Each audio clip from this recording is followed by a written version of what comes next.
আচ্ছা, তো দেখো এখানে কি বলছে যে পলাশ একটা পাহাড়ের সামনে দাঁড়িয়ে শব্দ করলো এবং 0.15 সেকেন্ড পর প্রতিধ্বনি শুনতে পেল। ওই স্থানের বায়ুর তাপমাত্রা তখন 30 ডিগ্রি সেন্টিগ্রেড ছিল। আচ্ছা, তো এগুলো হচ্ছে তোমার ইনফরমেশন। তো কোশ্চেনটা করছে কি যে পলাশের নিকট হাতে পাহাড়ের দূরত্ব কত সেটা আমাদেরকে বের করতে হবে। খুবই ভালো কথা, খুবই ভালো কোশ্চেন। তো দেখো কীভাবে কী বের করতে হবে।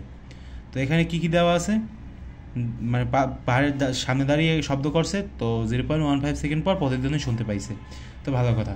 তো তুমি এখানে লিখবা কী বলো তো, বাংলা ভাষায় লিখবা। এখানে লেখা আছে না যে তোমার হচ্ছে প্রতিধ্বনি শুনতে পেলো, তো তুমি লিখবে এখানে যে প্রতিধ্বনি শোনার সময় টি সমান সমান কী বলো তো 0.15 সেকেন্ড। এখানে বাংলা ভাষায় লিখবে, নাহলে কিন্তু টিচাররা বসবে না, ঠিক আছে? সেজন্য এখানে বাংলা ভাষায় লিখতেই হবে। আচ্ছা, এরপর কি দেওয়া আছে, ওই স্থানের বায়ুর তাপমাত্রা 30 ডিগ্রি সেন্টিগ্রেড। আচ্ছা, তো দেখো এই যে বায়ুর তাপমাত্রা 30 ডিগ্রি সেন্টিগ্রেড না, এখান থেকে কী বের করা যাবে বলো তো? তোমার শব্দের যে বেগ, ঠিক আছে, আমরা তো জানি যে সাধারণভাবে 332 মিটার/সেকেন্ড, এটা হচ্ছে তোমার বায়ুতে শব্দের বেগ, এটা তো আমরা সবাই জানি। কিন্তু মনে করো যে তাপমাত্রা কম বেশি হইলেই কিছু একটা পার্থক্য হয়, তো সেটা কীভাবে বের করবো? সেটা কীভাবে বের করবো জানো? এখানে লিখবা যে 30 ডিগ্রি সেলসিয়াস তাপমাত্রায় বা তাপে বেগ কত হবে বলো তো? লিখবা আর কি বাংলায়, বেগ ভি সমান সমান হচ্ছে তোমার 332 লিখবা। দেখো এটা কীভাবে লিখতে হয়, 332 এর সাথে যোগ দিবা কি 30 দিবা, কারণ 30 ডিগ্রি সেন্টিগ্রেডের কথা বলা আছে। 30 ডিগ্রি সেন্টিগ্রেড দিবা, এর সাথে গুণ করবা কত 0.6।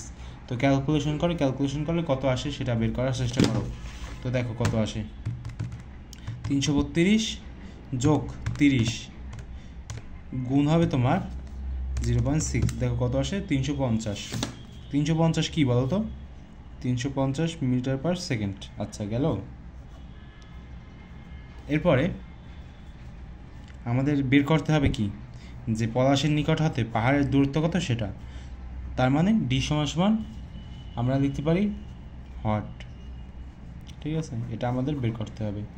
তোমরা কি করবে বলো তো? আমি এই যে কোশ্চেনগুলো যখন লিখি না, তখনই তোমরা কোশ্চেনগুলো আগে থাকতে লিখে রাখবা, কারণ যেহেতু আমি টাইপভিত্তিক ম্যাথগুলোই করতেছি, সেজন্য যদি তুমি এগুলো নোট করে রাখো, মানে যে কয়টাই ম্যাথ করাই না কেন আমি, সেগুলো যদি তুমি নোট করে রাখো, তো ভবিষ্যতে তোমার সুবিধা হবে।